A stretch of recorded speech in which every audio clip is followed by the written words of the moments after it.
If you listen to the national news, I'm sure you've heard a lot about the commission lawsuits that have been going on. A few weeks ago, they made a decision and they said that the sellers were going to be awarded some ungodly amount of money as a refund for real estate commission. So let's talk a little bit about real estate commission. How does it work? What is it? A real estate commission is what you pay to the realtors that are involved in the sale of your home.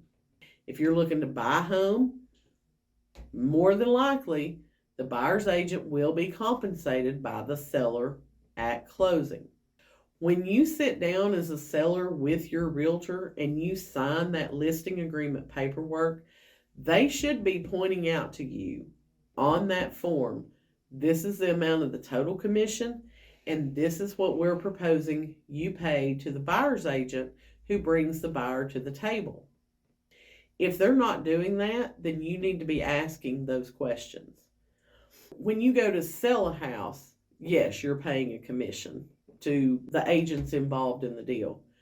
But when you go to buy a house, you're not upset because you're not having to pay the commission, are you? You're happy that that's coming off the seller's side.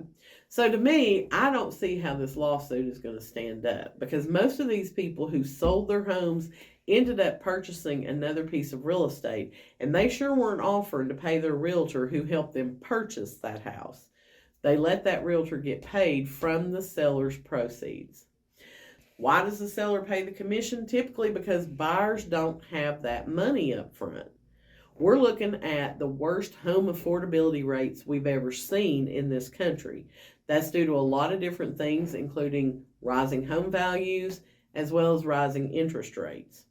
So when those two things combine, it makes buying a home very unaffordable. When I started selling real estate in 2012, our average home sales price in Hamlin County was $135,000. In 2023, we're looking at $287,000 for the average home sales price, and incomes have not increased near as much as the home values have. When people don't have money for a down payment, they're scraping by to be able to afford a $290,000 house. They're not going to have the money to pay that buyer's agent. Commissions are negotiable.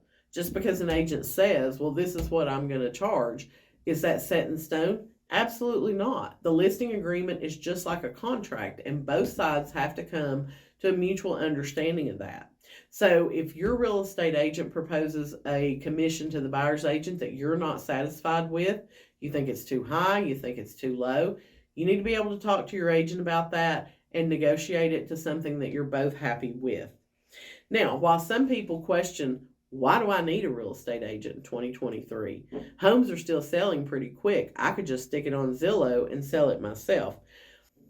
Having a real estate professional guide you through the purchase or sale of your home, our value comes once you're under contract, because that's when all the legalities take place.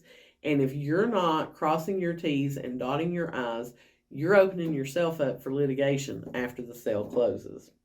So understand what real estate commission is, and if you ever want to ride along and find out what it is we do as realtors to deserve the commission that we're paid at closing, open invitation. Come ride with me one day. I'd love to show you.